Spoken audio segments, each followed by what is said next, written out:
keluarga itu pindah ke rumah mes terkutuk. Sebut saja namanya Pak Ari. Dia baru saja pindah ke suatu rumah di Jawa Barat karena dipindah tugaskan kantornya. Dia menempati rumah mes yang disediakan kantor. Rumah itu memiliki 2 kamar tidur, ruang tamu yang besar, dapur yang luas, dan juga pekarangan yang lebar. Istrinya Pak Ari sungguh bahagia karena mereka bisa tetap bersama meski Pak Ari telah pindah tugas kerja. Tapi kebahagiaan itu perlahan pudar karena banyak kejadian janggal di rumah itu. Pak Ari berteriak memanggil anaknya yang sedang mencabuti tanaman di pekarangan tetangga. Dia lalu memalingkan matanya untuk memakai sandal karena Akbar anaknya tidak mendengar. Setelah memakai sandal, dia berlari tanpa melihat lagi, dan seketika dia terkejut karena Akbar tidak ada di pekarangan tetangga itu lagi. Bu Ari memanggil Pak Ari dengan bingung karena Pak Ari malah buru-buru berjalan ke pekarangan tetangga. Padahal Akbar berteriak memanggil papanya dari halaman rumah mereka. Pak Ari terkejut karena Akbar sudah ada di halaman rumahnya dengan mainan berserakan.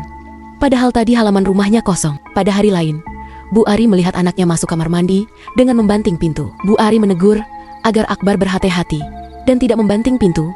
Tapi Akbar tak kunjung keluar kamar mandi. Ibu Ari lalu menghampiri kamar mandi, tapi setelah dia buka pintunya, tak ada Akbar di sana. Akbar ternyata masih bermain di rumah tetangga. Bu Ari mulai khawatir karena dia tahu anak kecil yang sering menyamar menjadi anaknya itu pasti bukan manusia. Dia mungkin penunggu rumah karena rumah mes ini sempat lama kosong. Tapi Bu Ari tidak bisa minta pindah karena uang mereka sudah habis untuk biaya pindah kemarin itu. Jadi tak bisa untuk sewa, apalagi beli rumah baru. Hingga suatu ketika, Bu Ari secara tak sengaja melukai Akbar anaknya sendiri karena melihat Akbar sedang memukul Akbar yang lain. Bu Ari tidak tahu kalau anak yang dia celakai adalah anak aslinya. Dan setan yang menyamar menjadi anaknya perlahan menghilang dengan senyum yang menyeringai. Melihat kejadian itu, Pak Ari akhirnya meminta bantuan orang pintar untuk mengusir setan dari rumah mesnya. Orang pintar itu berkata, kalau rumah mes itu bukan hanya ada penunggunya, tapi rumah terkutuk. Ada Kajiman di rumah ini. Kajiman merupakan sosok jin yang diyakini berasal dari arwah manusia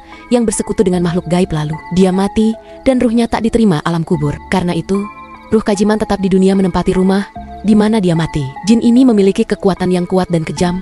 Karena Kajiman sangat tahu soal dunia manusia, makanya dia sering menyamar menjadi anggota keluarga untuk menyesatkan manusia dan mengajak mereka agar bisa menemaninya. Kajiman sangat sulit untuk diusir karena rumah itu sudah menjadi sarangnya. Dia menebar energi jahat pada rumah mes ini.